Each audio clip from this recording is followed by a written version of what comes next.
Attention. Is there I can get anyone to secure that door for me, please? I would say shut the door, say secure the door, I don't know what's going to happen. That's that old police stop coming out of it. Yeah, no, secure that door.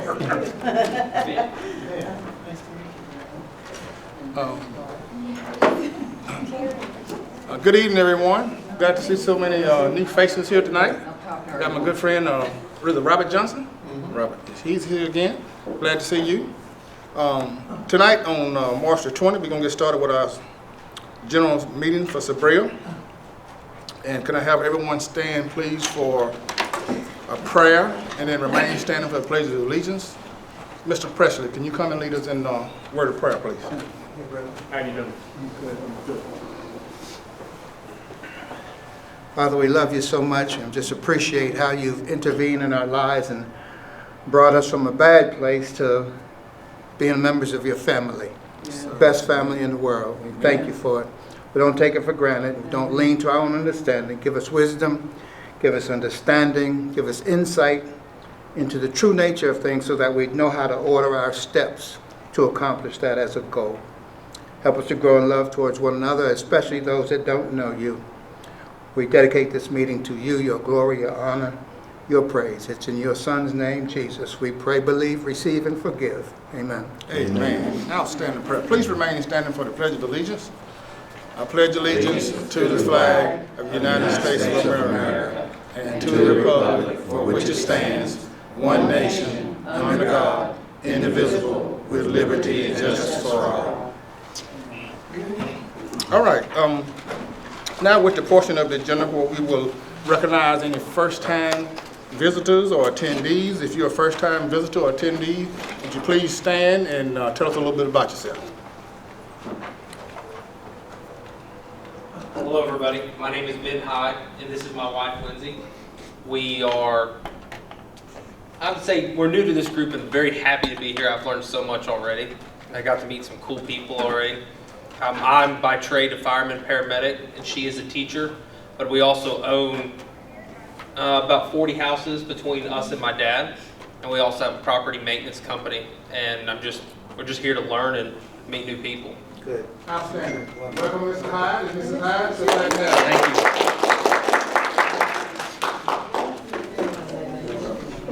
Thank you. You got one over there. Tommy, Where? One missing. Get Caroline. How are you? Please tell us a little bit I about was yourself. at the Christmas thing, but Okay, I remember. I paid my dues today, so I'll be I'm Carol Ann Ray. I am the mother of 5, the grandmother of 5, and but I'm also a realtor. That's why I'm here. And I met Miss Dolores at an open house, and I work with Miss Pat. She's on our team. And I look forward to everything. So glad to have you. Thank Now, I you. like how you mentioned your family first, because it's very important. It's very sweet.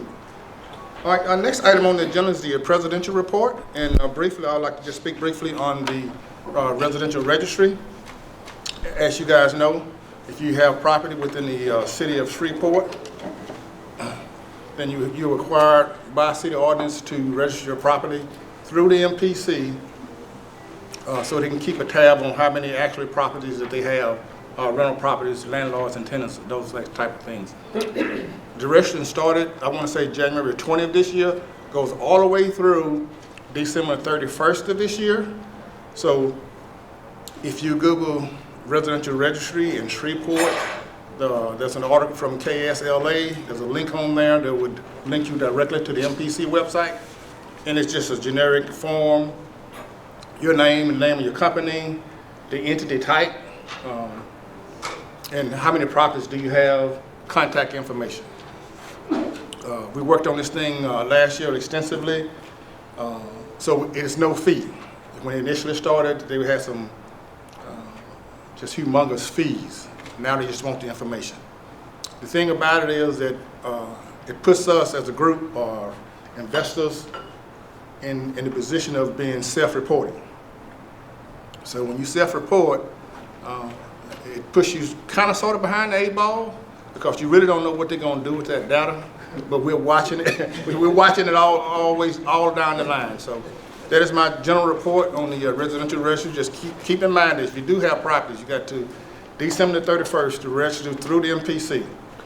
I spoke to a good friend of mine, and he said it was pretty much harmless, just giving the information to me. So, does anyone have any questions on the residential registry? Go ahead, Mr. Ballard. What was the website? Metropolitan Planning Commission website, MPC. Be sure you search, I did it this morning with just a Google search on residential registry for City of Shreveport. Okay. And I just clicked on the first option. You Mr. Word. anticipate fees down the road? I would think so. Yes, I'm concerned about it because I'm concerned about a slippery slope. Once they get the information, Yeah. they get a whole new group of people on the board, new council members, tight budget. We probably need to tax these people and, charge them a little fee. Because they started out with fees and penalties. They can afford it, exactly. Yeah, that's their mentality. A fee is something that you charge for access to get something, and a penalty is something it's penalty damages where, you got to pay because you didn't follow their procedure on it. But we're watching it down the line. We've had reassurances that we're not charging a fee, but when their membership or their leadership changes, we just got to be sure that we hold our feet to the fire on the agreement that we had. Yeah, I saw something on the news that income tax actually started back in the 1930s as we're only going to tax the rich. Right. And then now everybody pays taxes. That's that slippery slope we was talking about. Exactly. Yes, sir. All right, the next item on the agenda is the secretary report, and that is Mrs. Nancy Nelson.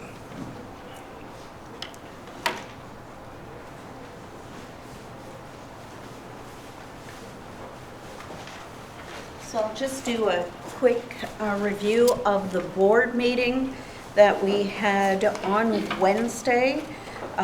We continue to look at transition from the previous administration, SBREIA administration, from last year to this year.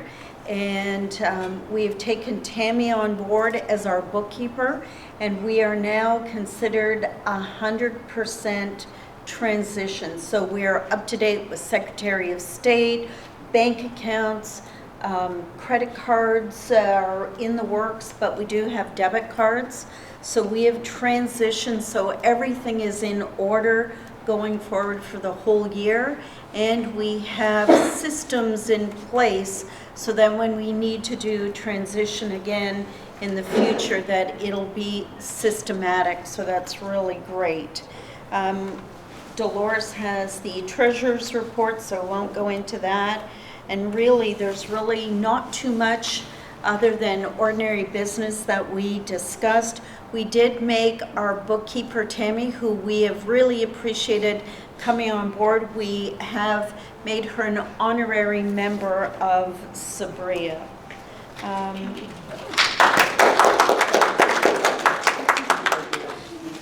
We continue to work towards getting a national speaker, where we're still working on that. Review of last month's meeting. It was all about the 1031 exchange basics. I have all of the slides, so if anybody does want the slides or a copy of them, just get with me and I'll send them over to you. But basically what a 1031 exchange is, if you've got a property with built-up gains in it, then you can, in a manner, move those gains to another property, so you do not pay tax at the time that you acquire the second property after selling the first. And I have read articles after we talked about the 1031 that people just continue to roll profits into properties. And what's really interesting is that when that person passes away, you know, like 20, 30, 40 years in the future, you can have all those gains forgiven, meaning you never have to pay capital gains for it, because under current tax laws, there is a step up in basis. So some people never wind up, if they do it right, they never wind up paying taxes on their gains. So that was pretty much it. There were no buy-seller trades, so that's a short report. Thank you, Madam Secretary, for that outstanding report. As always, Nancy is always on point. All right, next item on the agenda is the Treasury report, and that will be our outstanding treasurer, Mrs. Dolores Smith, my buddy. Yes, we have, as Nancy said, we had a process to go through, but if you need money, Tommy and I have a debit card, and we're in the process of getting credit cards. Some thought we might need a credit card, so anyway, that's my next step. But we have a good bit of money in the treasurer, and I like money to work for me.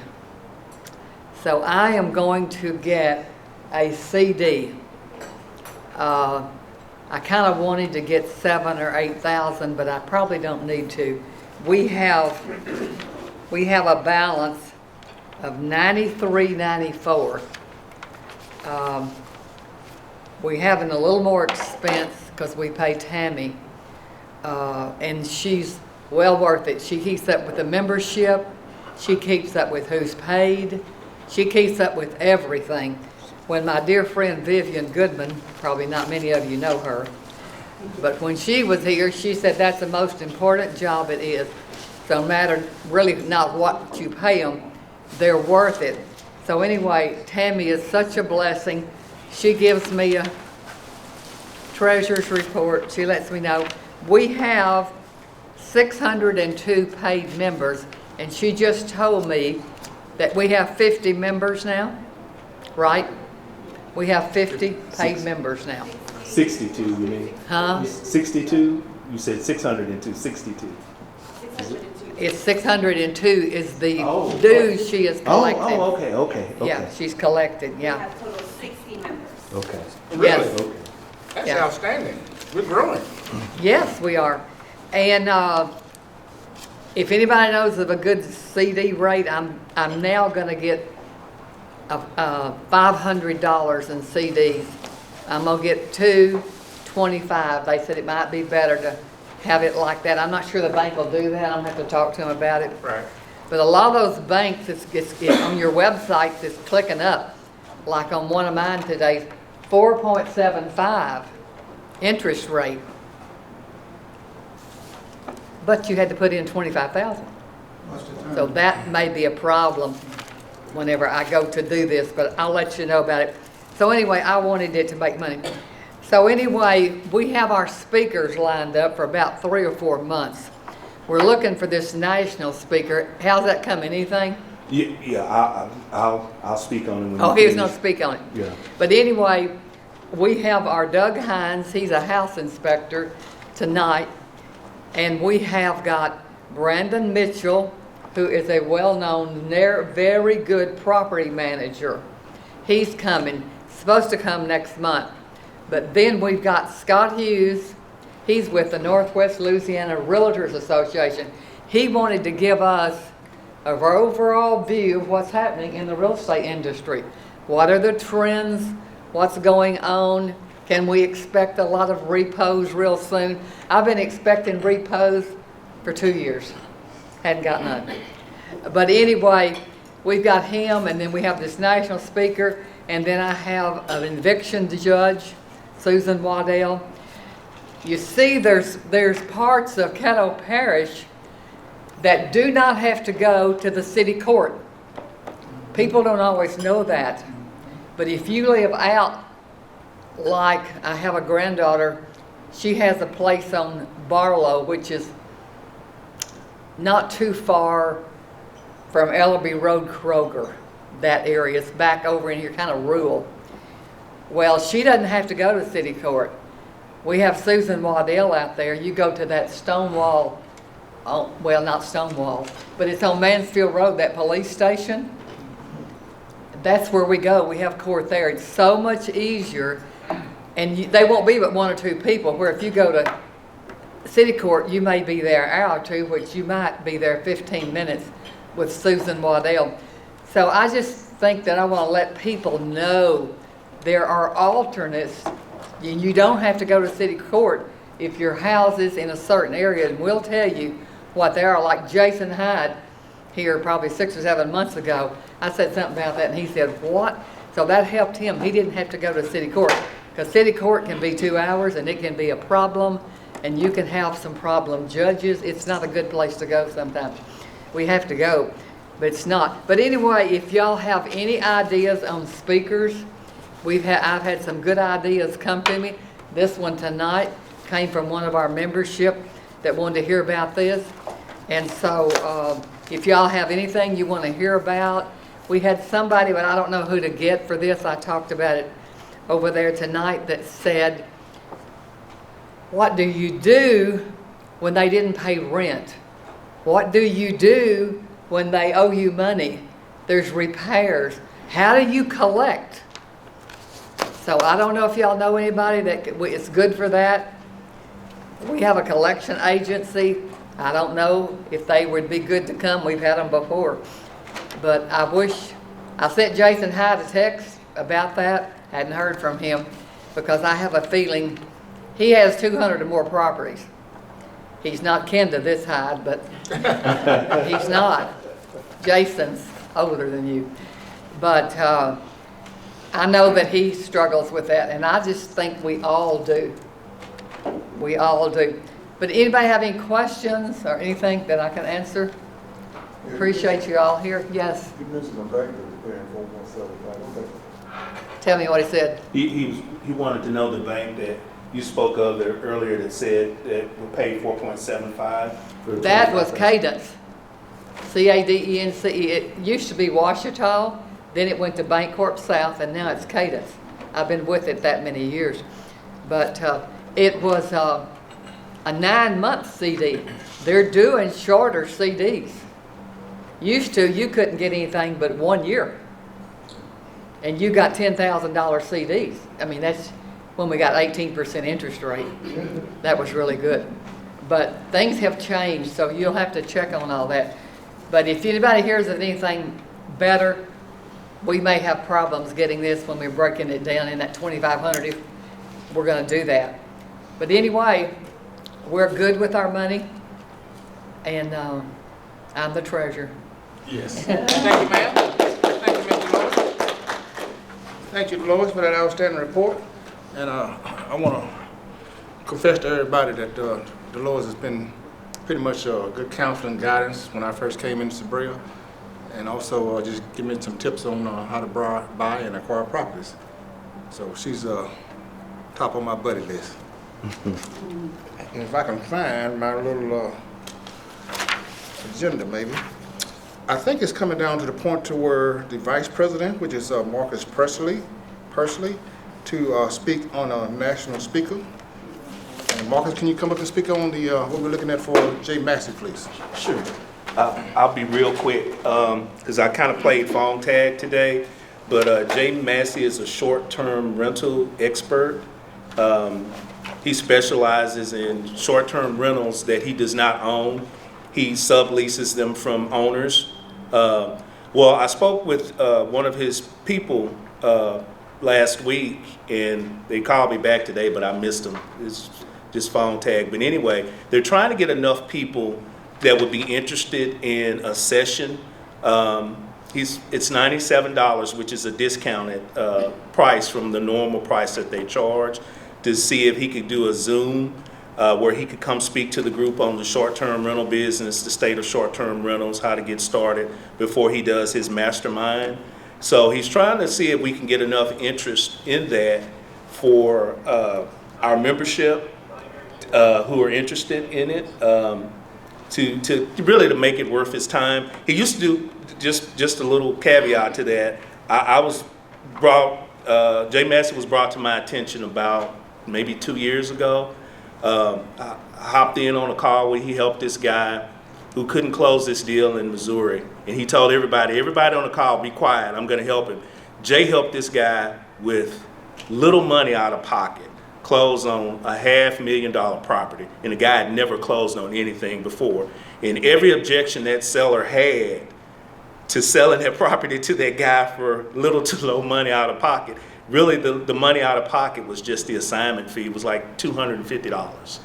And every objection you can think, Jay came back with a counter. And it just blew my mind at how fluid he was with it. But he said he'd been in this business a long time, and so he picked up a couple of things along the way. So he's very knowledgeable, not just in real estate, in other areas too, but we're sticking to real estate. I think he would be a great speaker. And so what we'll do is maybe we'll send out a feeler email to the body of the membership to see who may be interested. If we can get at least 30 people, that would entice him to, yes, sir. Is that $97 a person? Per person, yes, sir. Yes, sir. 97 per person. Yeah, that would entice him. He used to give a lot of information away for free, but what wound up happening was people started repackaging his content and his information and reselling it. And so he had to cut back on doing so because it was hurting his business. So we would definitely send out an email to see if anyone's interested. If anyone has any suggestions for any national speakers they may have seen or heard before, please, don't hesitate to let us know so we can reach out and see if we can either get them here in person, and if not in person, at least via Zoom or some other streaming platform. And that's basically the status right now. Hopefully by next meeting, I'll have something solidified with Jay Massey and his people, and we will go from there. And if anyone wants to check out Jay Massey and just see some testimonials on his website is cashflowdiary.com.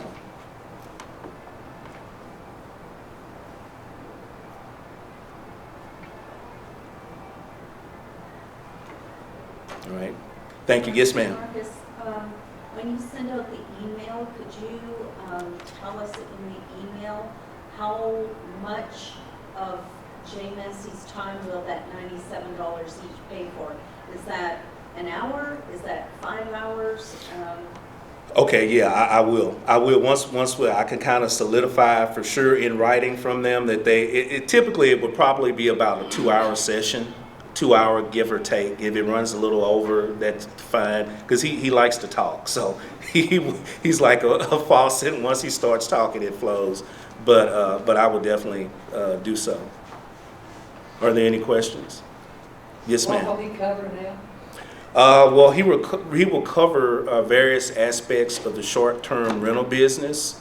He will talk about how you can make more money per short. He wants people to get away from saying Airbnb, because he said Airbnb is just a platform. The business model is short-term rental. So he wants to dive deep into the short-term rental model and gives his personal experiences and tips and tricks to help you make more money in a shorter term.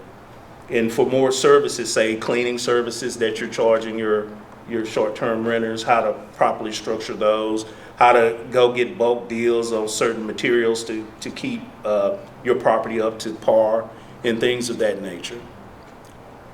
So it's really a good mastermind. I've listened to him before. He's very intelligent, and he's just a bundle of energy. And I'm like, gosh, where do you get all this energy from? But he talks nonstop because he gets so excited, because you could tell his love and his passion, and especially seeing where he had come from before to where he is now. So thank you all. I appreciate everyone. But don't forget, please let us know if you know of anyone that you would like to hear come speak before SBREIA. And I'm also going to reach out to the RE360 group to see if they may have some people that are interested in seeing a Jay Massey seminar, and that could kind of help get us our number of people necessary, if need be, to get these services. And thank you all, and let's get down to business and hear our speaker. Yes. Thank you, Mr. Vice President, for that outstanding report. And count me in, because I want to hear what Jay Massey has to say about short-term rental. Now we're at the point of our agenda today for our guest speaker. Our guest speaker tonight is Mr. Douglas Hines. He's here tonight. Glad you came out to visit with us tonight. As I understand, he's did over 20,000 inspections. He inspected commercial properties as well as real estate and rental properties. And at this time, I will turn the podium over to Mr. Doug Hines. And please join me in welcoming Mr. Doug Hines. Thank y'all very much. I understand y'all had a fine meal. If it was me, I'd probably take a nap during this. It's pretty boring. I've been doing this a very long time. Would you like me to pass this out for you? Would you? Please, yes. I don't know how many you need, but I have plenty. And by the way, I've got lots of cards up here if anybody wants to take some cards. A little background on myself, which the little brochure will tell you a lot about me. I started building houses as a contractor in 1968. I couldn't even tell you how many houses, residential buildings, apartment complexes, commercial buildings, prefab buildings, sawmills, oil field installations, just about anything to do with construction, I've done it. I've been a home inspector now since 1990. Although the license is for home inspector, I do commercial buildings. I've done several downtown taller buildings. I've done all kinds of industrial buildings and complexes. I've done as much as, 400-something apartment buildings. So I've just been around a long time. I know that I'm here as a home inspector tonight because I'm assuming most of y'all invest in residential property or small commercial property. When you deal with a home inspector, y'all may have lots of experience with them and you may not, I don't know. Some people like us and some people really don't. Yes, ma'am. Would you be so kind to speak up just a little bit? I'll do my I know you best. speak softly at the moment, but we're getting Well, younger. I'll try to talk louder, and if at any time anyone can't understand me, I can stand closer to the center so I won't have to holler, but I'll do it, I promise. Thank you. We've known each other a long time. Start with, a home inspector doesn't just go do an inspection to his whimsy. The state of Louisiana regulates home inspectors, and to be a legal home inspector, you have to be licensed. That means if any person inspects more than one system in a home, he must be a licensed Louisiana inspector. Now, we're governed by the state legislature. Everything we do, and I'm holding the state standards in my hand, and I'd like to give all of y'all a copy in case y'all have never seen them. I'm sure sooner or later y'all have some dealings with home inspectors. The state standards are directly voted on and passed in the state legislature. Everything in this standard a home inspector has to follow is a Louisiana state law. So that's where we're different from a lot of organizations like the Realtors Association, Contractors Association, and things like that. They govern themselves. But we have to answer to the state legislature. And all home inspectors have to abide by this. These are what we call minimum inspection requirements. I try to do a lot more personally. In fact, I inspect everything I possibly can. Would you help me once more? Here, Well, on spoon. I have lots more in case this isn't enough. I just grabbed a handful. These things change about every 2 years, but over the last 20 years, they don't change more than a sentence usually, or a few words in the thing. This is the latest copy of it.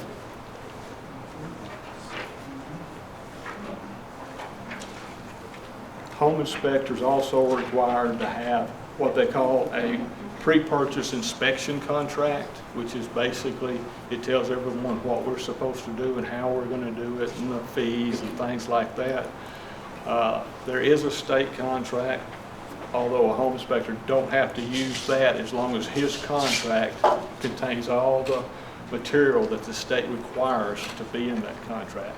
So if you do business with more than one inspector, you're going to see several different contracts most likely. I personally have one that I wrote in conjunction with 2 or 3 lawyers I know that I prefer over the state contract, so it's a little different than most. The format for an inspection is up to the contractor. Some people, some kind of inspectors still do a handwritten report, which that's up to them how they do it. Sometimes they're hard to read and it's hard to understand what they're trying to say. There's all kinds of formats. There's printed checklists. There are printed, actually, books that have codes in them. They'll tell you what's wrong with this and put a D or C or B beside it, and you have to go back to the legend to find out what he's talking about. And some of them have, I do mine on a computer on site. I'm the only one in the state that does one on a computer on site and gives you the report at the time of the inspection. I also personally offer to email everything. If someone wants a digital copy or something, I also give them a CD, which about 2 years ago, there was 2 young realtors that I handed them a CD and they just laughed at me and said I was antiquated. But it's free information. I give it to them as a courtesy. I told them you can throw it in the trash if you want to. That's up to you. You know, a lot of people don't have CD-ROMs anymore, but they sell them at Walmart.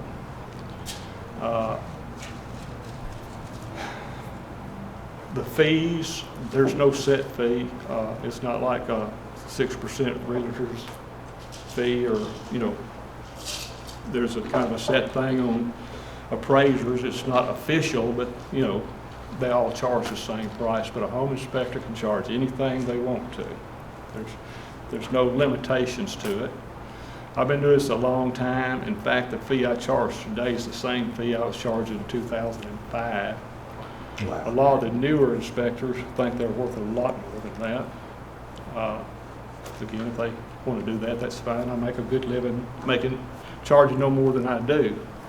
Of course, most all inspectors charge according to the square footage of the house, the location of the house, and if it's a concrete slab house or a pier and beam house. That's pretty much the criteria of giving a person a price on an inspection.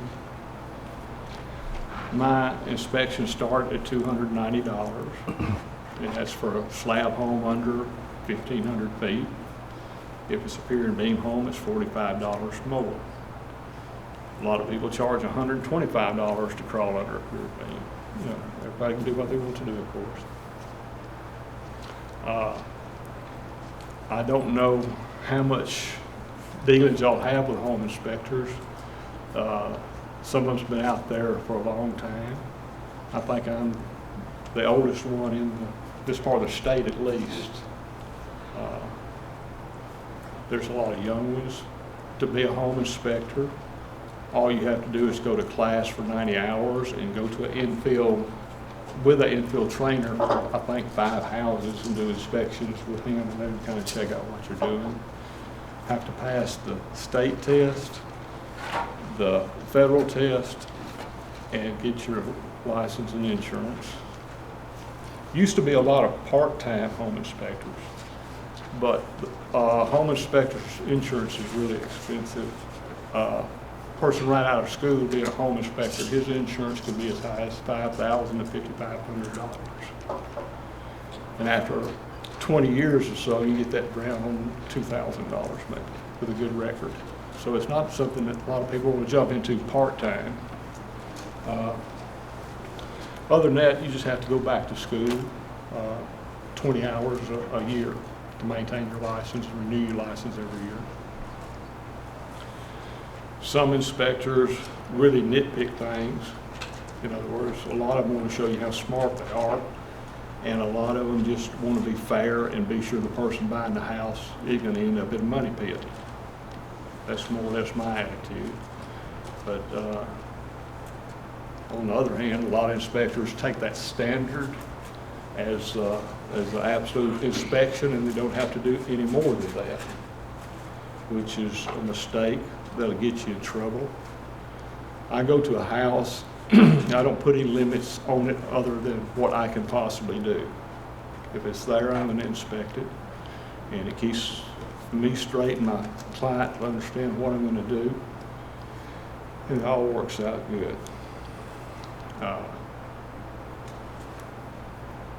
When it comes to commercial property, in case that y'all do that, the prices do go up considerable for commercial property. The insurance is more, and when it's commercial property, you assume somebody's going to make money off of it, so it costs more. And my minimum fee for any commercial property is like $500 for a small, like a small convenience store maybe, or a house that's been converted to a beauty shop, that sort of thing. It's $500. I don't know what other people charge because I don't know of anybody else in the part of the state that does commercial buildings, but there may be. If anybody has a question or would like to talk about a particular subject, feel free to please ask me. I Yes, have a sir. question. Sure. On your systems check, are there HVAC, electrical, plumbing, or structure? What are you really looking for? All of those and a lot more. Okay. That's what that standard is, and all that's in the basic standards of practice. When I go on site, from the roof to the foundation gets inspected and everything in between it. The standards kind of limit some of the things. Of course, when it comes to air and heat and electric and all, it's all a visual inspection on the part of a home inspector. We don't see in walls and we don't change out light bulbs if they don't work, you know, things like that. But all panel boxes have to be taken apart to the interior and checked out for the size of the wire, if there's any damage or burnt spots in there, are all the fuses and breakers the proper size. And, you know, according to the codes that was enforced at that time, you look for all the things that are applicable. AC, all you can do basically is run them, do a temperature drop on them, and be sure that you can't see any physical damage with them, and be sure you're getting an adequate temperature drop on an air conditioner. And furnaces, you run them, and if it's a gas furnace, you want to see it reach to about 130 degrees or so, and then check the stops, you know, when it's starting and it's starting to shut down, you want to be sure the stops are working properly. And on the AC, minimum temp drop on it that's acceptable is 16 degrees. And an AC person would actually drill a hole in the plenum of the system and stick a thermometer in it, but we don't destroy property. We can't disfigure anything. So what we do is I use an infrared thermometer and take the temperature at the grills and the interior. And doing it that way, you want to see a 16-degree drop in that. In other words, if it's an AC system running, you want that temperature to be 16 degrees colder than the air is going in it. And on a gas system, that's not really, on the furnace, you don't test it that way. The gas is if it comes on and it's hitting 130 degrees or something like that, it's going to be good. Electric furnace doesn't heat that much. Usually you want to see about a 25-degree rise in the temperature on that. In a heat pump, some of them things get up to 145 or 150 degrees. So you kind of, you know, test the temperatures and stuff and listen for things knocking and clanging and be sure it's all running good. A lot of realtors, not realtors, inspectors don't climb on roofs. They're not required to. They'll look at it from the ground, and if they see something, then that's good. If not, they don't. I climb on any roof I can. There's some that's just too steep, or, you know, I'm not climbing snow and ice or anything, but if I climb on it, I usually climb on it. And on the same thing on the underneath, there's lots of inspectors now that won't do a crawl space inspection. They don't want to crawl into the house, which I don't care. I crawl over any of them. Other than that, you know, you want to be sure that there's no rotten wood, or you document the rotten wood, or, yes, ma'am. Would you speak to the issue of window screens? Window screens? Are they, Well, that would get it, if you was in a room of people that were buying houses or inspecting houses and stuff, you'd have a big discussion over that. I look at it this way. A lot of old houses don't have them. They're not really required. I think they're a good thing. When you buy a window, you get a screen with it. So if you're in a reasonably new house, you should have screens on that house. Most people don't use them anymore. You know, years ago, to air out a house or to cool it down or whatever, you'd raise the windows and you didn't want bugs coming in. Right now, most of the windows are really stiff and hard to use because nobody opens them anymore. So to answer your question, you know, if a house is 20 or 25 years old, if they don't have screens, I note that they're missing screens just as a courtesy to my client, although rarely do people put screens on houses unless they're a newer house when they really should have them because the windows are relatively new. Another thing about windows are thermal seals and insulated double pane glass. It's hard to tell sometimes, especially if the windows are dirty, but we're not required to mention that. Now, if it's an obvious seal breach, if there's a thermal seal that's been broken, I try to mention it just for the information of my client. It's hard to get a homeowner to fix it because your window still works and it still has the majority of its insulation built in. But the way I look at it personally is that if it doesn't work as the manufacturer intended for it to work, then it's not proper. So I get in a lot of arguments over that. I don't know, another pet peeve of mine, and I'm just throwing out some stuff because y'all are going to run across this in almost any property that's a little older, and that's GFCI outlets, especially if you have an older home. GFCI outlets were first required in 1974 in the bathrooms only. Then in '83, they started requiring them in the bathrooms and at the exterior of the house. In '92, they started requiring them in garages. '92, they started requiring them in the bathrooms also within 5 feet of a sink. But into 19 and 98, they were not required anywhere else in the house like they are today. As of '98, all outlets at a kitchen countertop level in a house has to be GFCI protected. Thing with them though, like older houses not being grounded, GFCI outlets do no good in them. And there's nothing you can do to fix that other than ground it. GFCI stands for ground fault circuit interrupter. And if it's not grounded, it won't work in case there's a fault in that system. So any GFCI outlet must be grounded to work properly. And everybody says, well, you can go up there and push the button and it says it's working. Well, that's kind of a misconception. If you ever had a breaker box in a house for your electricity and you go up there and trip that breaker, well, it turned off. But that's a manual trip. You did that physically. That doesn't mean that if that's a short in the system somewhere, that breaker's going to trip or not. You don't know that because you tripped it manually and it worked. Same way with that button in the GFCI outlet. That's a manual trip. And you can trip it, but that don't mean it's going to work under a load. But I can promise you if it's not grounded, it will not work. So that's just a little tidbit about that. Yes, sir. Thank you for your service, first of all. I appreciate that.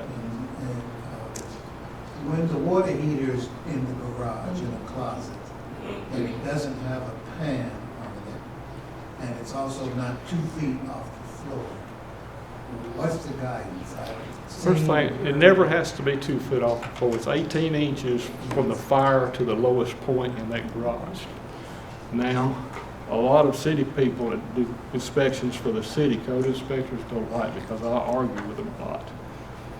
They've recently passed things in the city of Shreveport that says if a gas water heater in particular is in a garage closet, then it doesn't have to have a pan under it, and the drain line from the pressure relief valve does not have to go to the exterior of that closet, which is directly against any manufacturer suggested installation of any of that stuff.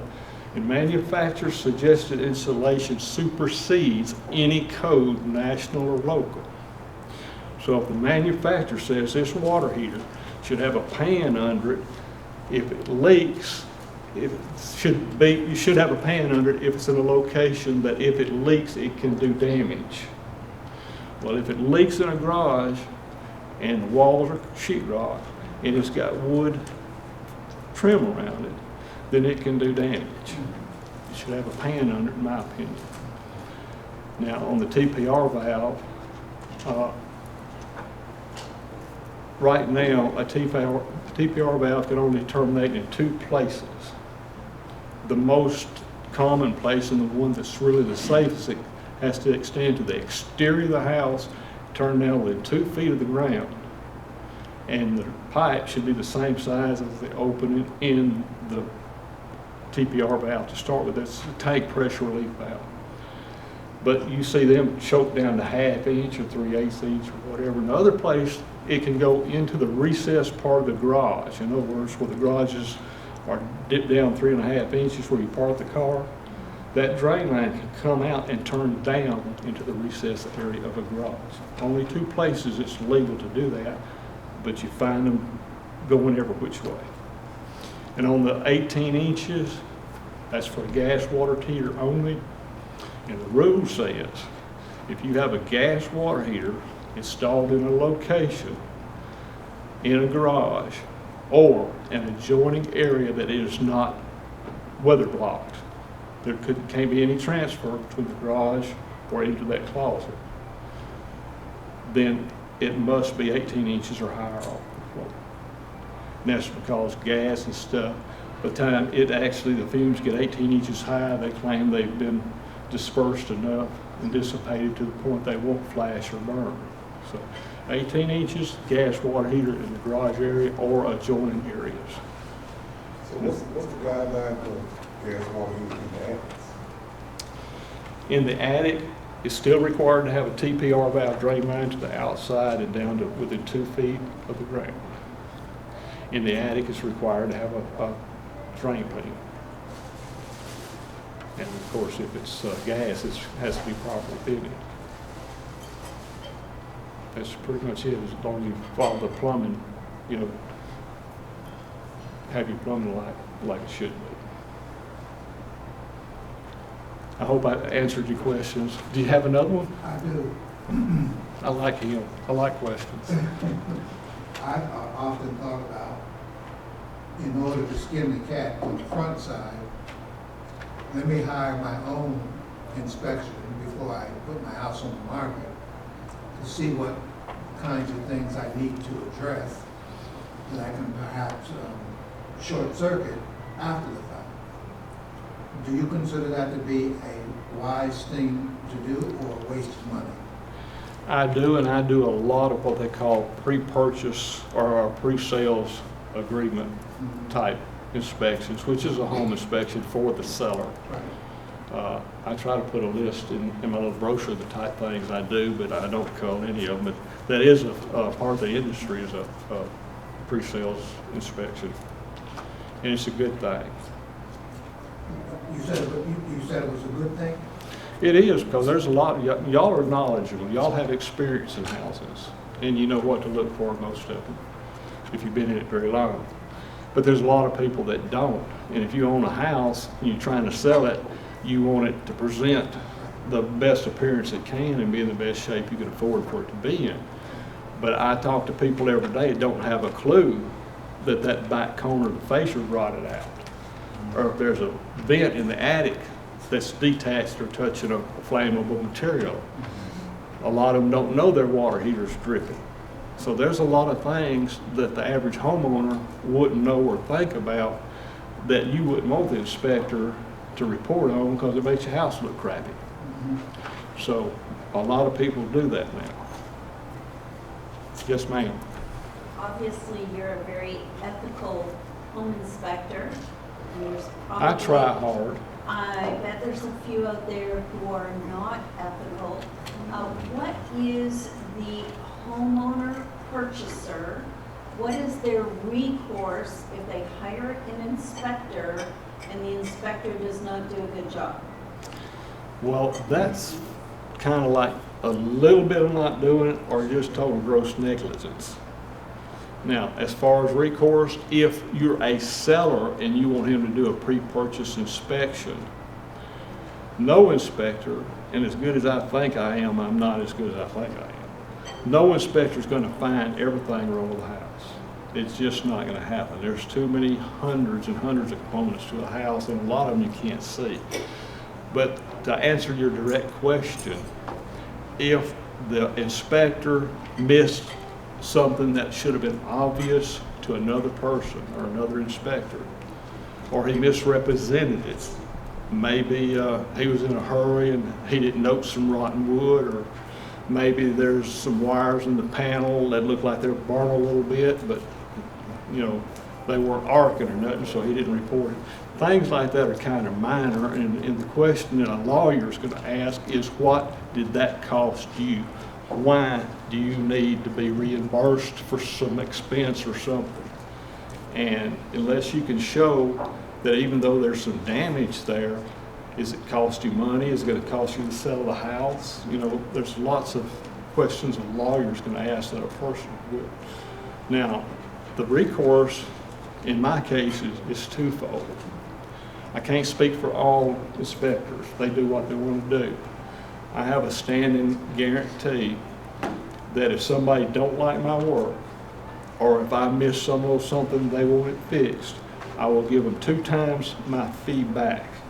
No questions asked. Second, if it's more than I want to give them back, I carry $1 million liability policy and $1 million E&O policy, which is way more than the state says you should. But they can have at it if they want to. Now, on the reverse side, if you're working for a buyer and you start missing stuff like that, I've seen houses that just, it wasn't terrible, but small things like the home inspector didn't say there was some termite damage on it.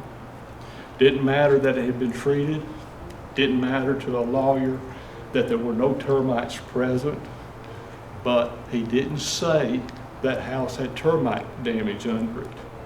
Him and the realtor that was working for the buyer ended up having to pay him $130,000 in court because he didn't tell him that damage was under there. So it can get extreme. Some people just want you to pay for something for free, and they don't care how much it costs you or how it hurts you.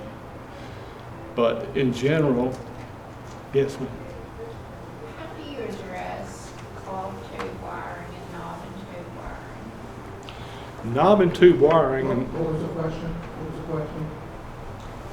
How does he address knob and tube electrical wiring in the attics? Like we, as a realtor there, we have to deal with that all the time in the store, subdivisions.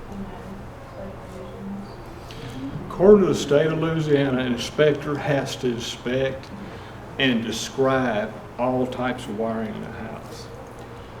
And it can be, you know, cloth, Romex, copper wire, plastic, newer Romex copper wire, or knob and tube. It's required by Louisiana state law that they report on it. All I ever do is tell them it's present, because knob and tube wiring is legal in a house today. You can expand knob and tube wiring in a house today that already has it in it legally, as long as you use like material and like workmanship. No code inspector can tell you got to upgrade. The problem is insurance companies don't like it because it's old.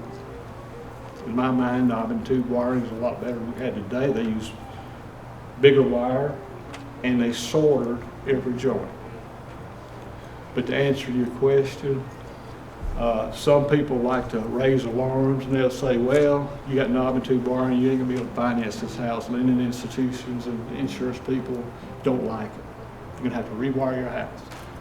Well, that's bordering of gross negligence to me, because first of all, we're not supposed to talk like that.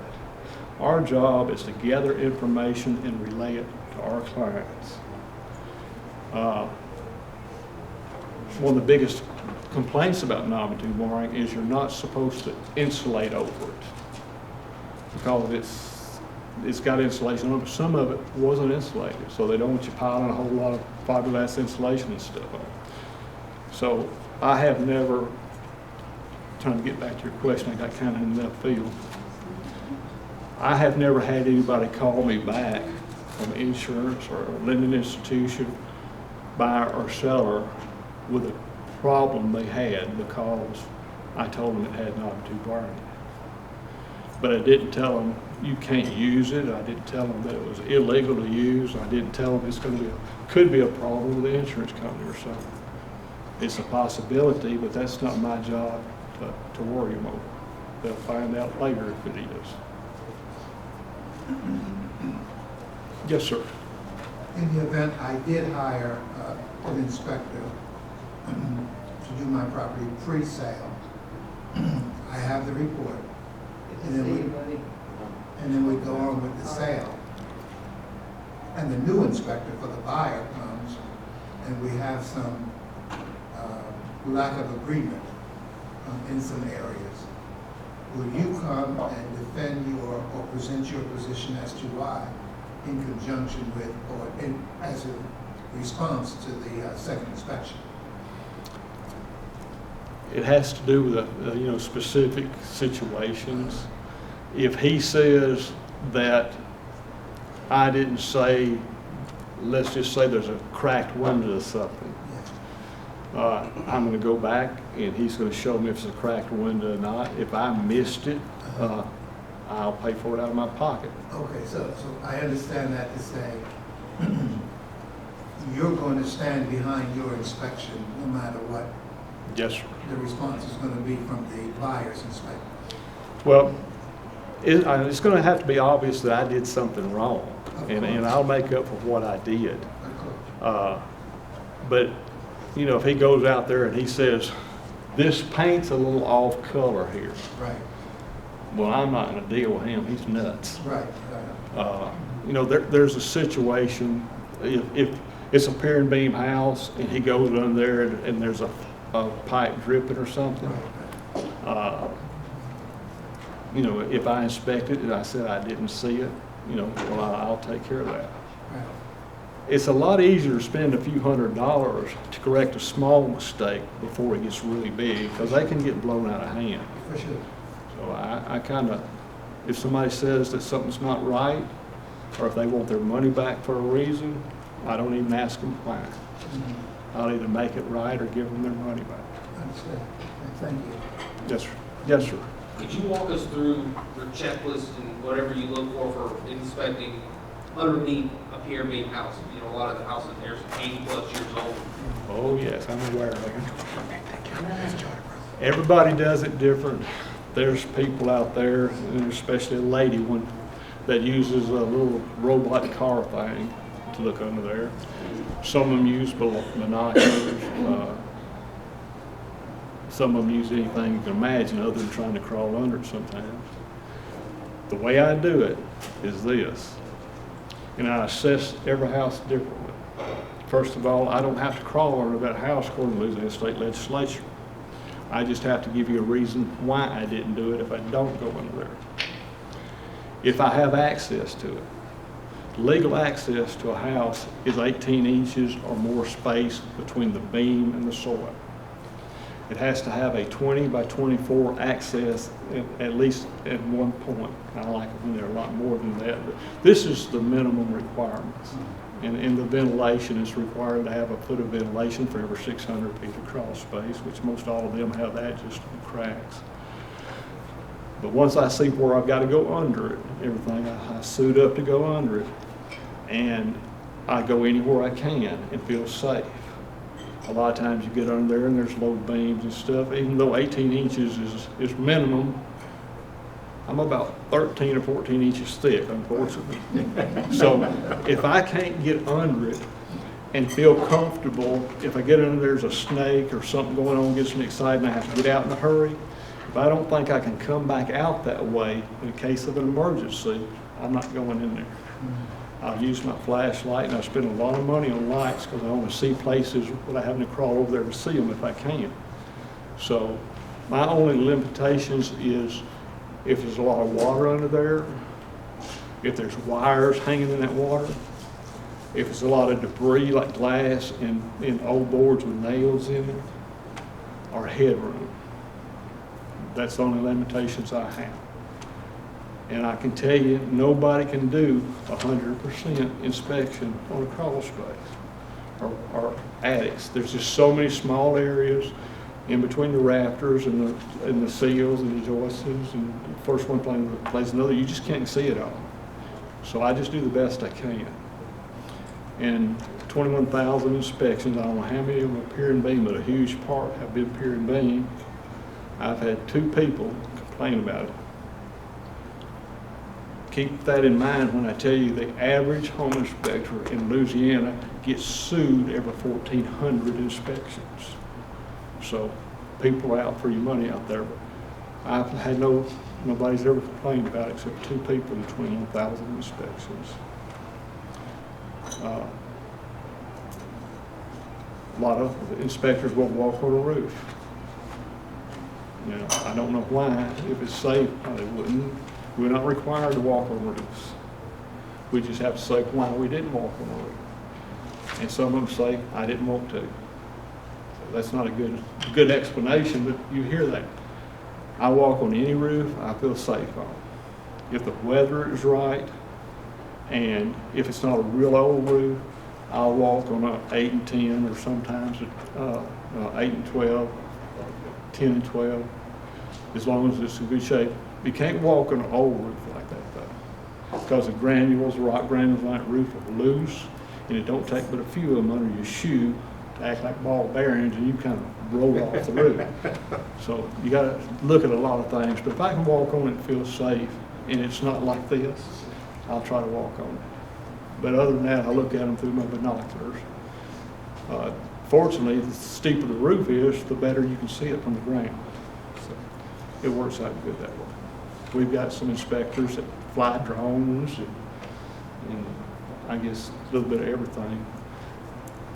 The state of Louisiana, and I kind of stick to what they say. I got other stuff, but I keep it hid. State of Louisiana says a home inspector should never carry anything. They're required to carry these items, but not anymore. And they suggest that you don't take anything other than these items. A Phillips head screwdriver, a flathead screwdriver, a flashlight, a circuit tester like you plug in, and a ladder. Those 5 items are the only things the state of Louisiana says a home inspector should use in his inspection. If he uses anything else, he stepped outside the state standards. He stepped outside his insurance. The state won't back him up, and his insurance won't pay for anything. If I go into a house and I've got a thermal imaging, a lot of them like to play with stuff. If I hit that wall and I say, well, I didn't see nothing. A week later, I said, there's a leak in this wall over here. Well, I didn't test that wall. You should, or you come in there with that thing flipping around. We expect you to do the whole thing, and guess what? They just paid to have that leak fixed on that wall. So 5 things he should take, and he shouldn't take no more than that. If he does, he's sticking his neck out. And if you do a decent inspection like you should, you really don't need any more than that. I hope that answered your questions. Yes, sir. Breaker boxes and breakers, how do you tell if they're good? And have you ever dealt with solar? Have I ever did what before? Dealt with solar? Solar? Extensively. I tell everybody I don't test them. So that was supposed to have been a joke. No, there's no way to test them. They're an add-on to the house. They're not required to be tested.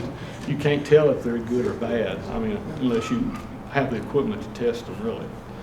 I look at them like, I don't know, tankless water heaters, solar power. They're good if you buy a house with them on it, but if you go to put it on it, you're going to lose your money because there's no way you can get your money back out of either one of them. Life expectancy of a tankless water heater is 10 years. For the cost of $3,800 to have one put in your house, you'll never get that money back. Solar panels are good, but the life expectancy is 11 to 12 years, and in 11 to 12 years, you're not going to get that $25,000 back. So to answer your question, if it comes on a house you buy, that's a good thing. You're getting something for free. But if it don't, it's rarely worth putting it on there. And I wish I could tell you more about solar panels, but I just don't know a lot about them, except a lot of times they cause leaks. There's lots of brackets, screws, nails, bolts that go through a roof when you put in solar panels. And if you ever have to change the roof with age, all of that's got to come off the roof. So it's an ongoing thing, and it's a preference, I guess. A lot of people feel like if I got solar panels, you know, I'm independent, I'm saving money, and I'm saving, you know, the country because I'm not using fossil fuels to generate power. Yes, sir. So the investment of, because I've considered, what do you call it, instant hot water, what's it called? Tankless hot I've considered doing that in our house, a two-story house, and thinking that the convenience is well worth the, you know, the expense. Not necessarily anticipating the fact that it's going to increase my property value. It doesn't. Okay. It doesn't, neither do solar panels. Very little bit, marginal, I'll put it that way, in-house home generators, very little bit. Pools, you waste your money on. But the What do you say water about home heater, generators? full home generators, Yeah. you know, like they put outside and it comes on in emergencies. Good deal, not good deal? No, I didn't say that. We were just talking about things similar. Okay. The generator, they're good, and they're going to come on when you're supposed to if they're maintained right. As far as the value, an appraiser is not going to give you near what you paid for, but you may get a good bit of use out of it in case of an emergency, which is a sense of well-being and safety. And as far as the tankless water heaters, I like them. I got 2 of them in my house. After the fact, or you bought? I built the house with them in it, so it was kind of incorporated in it. And I've been lucky. I've been in my house 12 years, but I flush them out every 2 years. You're supposed to do it every 1 year. Flushing them out costs $127 a piece. And I live in Plain Dealing. The water up there is really bad. I've replaced the faucets in my house twice since I've had the house because the water's so bad. Tankless water heaters keep on trucking. And as far as running out, if you get one that's sized for your home, you never run out of hot water. We were raising 4 grandkids, and believe you me, they like to play in hot water. And nobody ever had a cold shower, or nobody had a problem. So tankless water heaters are a very comfortable appliance to have. Follow-up question on tankless water heater. The time that it takes for the water to heat, is that the proximity of the unit or the size of the unit? Well, first of all, you want a unit sized for your usage. If you got it sized right, if the water heater is at that back wall and you're here, it's going to take the amount of time it takes for that cold water to run out of that pipe. Okay. Once the cold water's out and you got your heat, you'll have it till you turn the faucet off. Now, they make tankless water heaters. I mean, you can get the little ones that go under a sink if you want to, but usually for a house, the smallest ones are about 120,000 BTU unit. And that's good for a bathroom and kitchen usually. One of the biggest ones, I guess, are that I see in residential is the 199,900 BTUs. And that works for most houses, but if you got a bathroom over there and a bathroom over here and a kitchen over here, then you might get 2 smaller ones to keep the distance down in the plumbing so you don't have to wait so long. Of course, your sink brings up the question of water softeners. Everybody's got their opinion, and I'm going to give you mine. Many years ago, the first house I ever built for me, I went and bought solid stainless steel fixtures, valves and spouts, stoppers and all. That house today, that was built in 1982, by the way, still has those same fixtures in it, using plain dealing water. And these fancy brushed bronze ones I put in my new house, 12 years I've replaced them twice. I like stainless steel.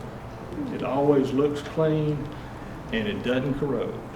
You may have to put a washer in it or something, but that fixture's going to be here to stay. You know, you can get them from plastic to bronze and brass and anything else out there. But all of those items corrode. And sooner or later, you got to fix them or replace them. I'll stay as long as y'all have questions. Yes, ma'am. Probably everybody knows this, but I don't. I mean, what's the difference between an appraiser and what you do? It's pretty basic. I was also an appraiser for many years. An appraiser is going to give you what he feels a fair market value of that property is. He's supposed to be within plus or minus a 5% of what 27 other appraisers should get if they come and had the same information. It don't work that way. He's going to give you the value. I'm going to give you the condition. Does he do what you do though? Oh, that's what I don't. Does he inspect it or he's? No, What is he an looking at? appraiser, VA FHA appraiser has about a 3-page checklist that they have to actually inspect, but that's not very detailed and it's very just So they're a looking few at- odd things they want to look at. They're going to look at things like how much insulation's in there, and they're supposed to run air and heat just to see that they run. If there's water at the faucets or any major rotten wood around, and does the roof have 5 or 6 years of life in it.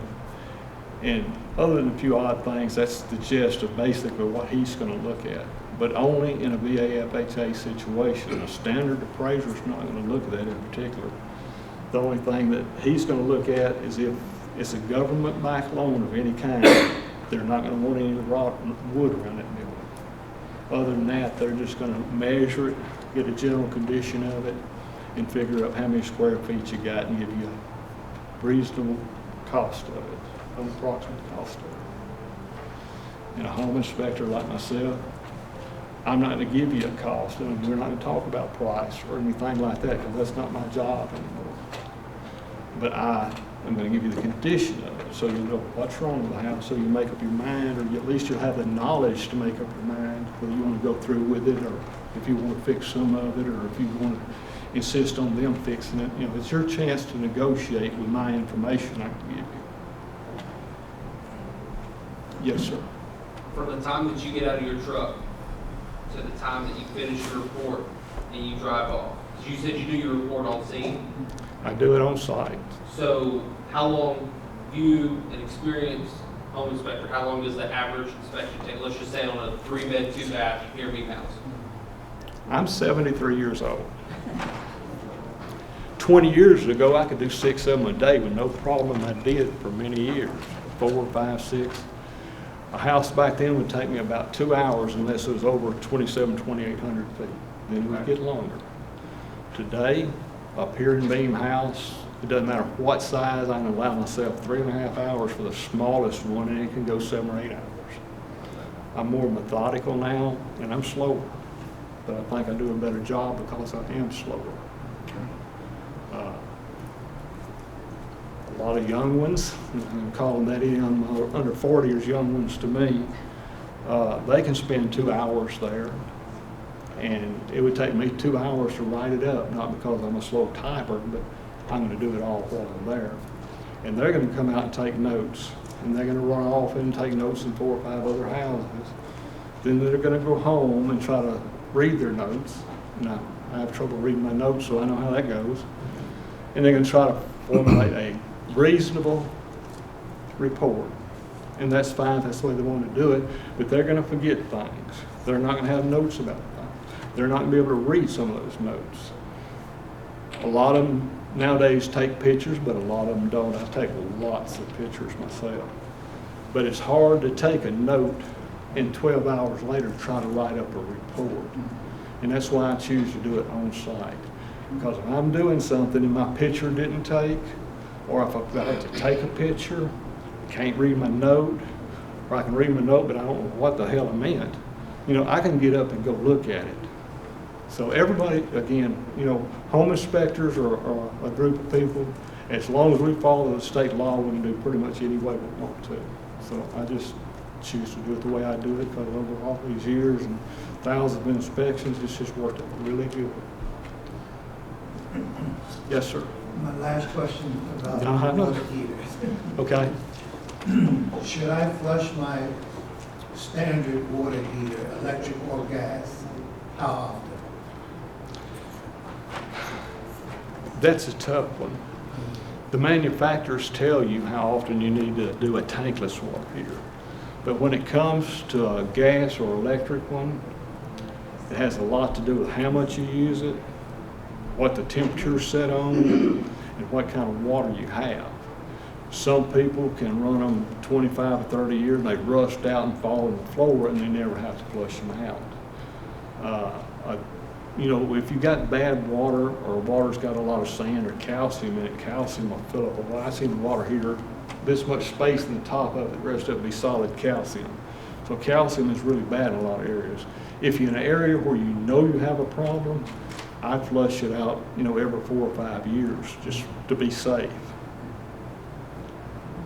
Most water heaters now are glass lined, so, you know, alkaline water and, you know, stuff like that doesn't really hurt them like they used to. You don't see near as many of them rusting out as you did in years past. Excuse me, I have a quick question too, right for you. What's the most difficult aspect of home inspection that you evaluate? What's the most difficult thing that you have to do in your daily job as an inspector? And have you ever had something that you made an inspection factual assessment on that it has come back to you later on that night or the next day and you just couldn't get it off your mind and maybe it could have been 50-50? To answer your question, I'm just going to say crawl spaces. And the reason is, by nature, they're just hard to get in and out of and see everything you really want to see. As far as thinking about something, I use crawl spaces again because it's a subjective call. People pay me for my, you know, my assessment of it or my interpretation of it is how I look at it basically. Let's say I went under there and under a bathroom there was some rotten wood. And I got to looking at it and hey, there's somebody scabbed a board over here and all, and I jump on the floor and in that bathroom and it feels solid. I say, well, you know, I'm not going to nitpick it. All old houses got a little button. Go home that night and I got to thinking, you know, I don't know how big the people are that's buying this house or how many kids that guy's going to be jumping up and down there. So sometimes like that, I second guess myself. In the state of Louisiana, you're allowed to change or amend a home inspection up to 3 days after that inspection's done, or after 3 days after you deliver that report. It has to be delivered in 3 days also. So 3 days play a lot into this. So legally, you got 3 days to change your mind. And then there's always things you second guess. It's not really often, but when it's something that could be a safety factor, that's when I second guess myself more than anything else. Okay, thank you. Yes, sir. I used to do my hot water heater in my old house every year, and every year there was like this clear jello that came out. I don't know what that was. I see it a lot if there's whales, and I don't know, it looks like kind of a yellow, clear yellowish, orangish jello. That's what I've seen in my experience with them. And I don't know if it's something in the soil that leaches out or what, but you put bleach in them. And if it's the stuff like you're talking about, if that's a problem, if you run a half a gallon of bleach through it, it'll rinse that stuff right on out. Yeah, Of course, if that was in your old house, you don't have to worry about that now. Yeah, I got tankless now. And the water's not. That makes a difference. Can I answer any kind of question for anybody or anything y'all have run into that you didn't understand or anything like that? Okay. Okay, well, I don't even know how long I've been up here, but I've enjoyed talking to y'all. I hope it's been informative for you. Please join me in giving Mr. Hines a tell y'all something else. I've talked to a lot of groups over the years of all kinds you can imagine. And I've had a lot of clients, and what I tell them all is this, and I mean it. If y'all are looking at a house or have an issue with a house and don't understand it, you're welcome to call me. If I can help, I will. Okay? Thank you so much. Thank y'all for having me. If y'all would like a copy of those standards, did everyone get a copy? Okay.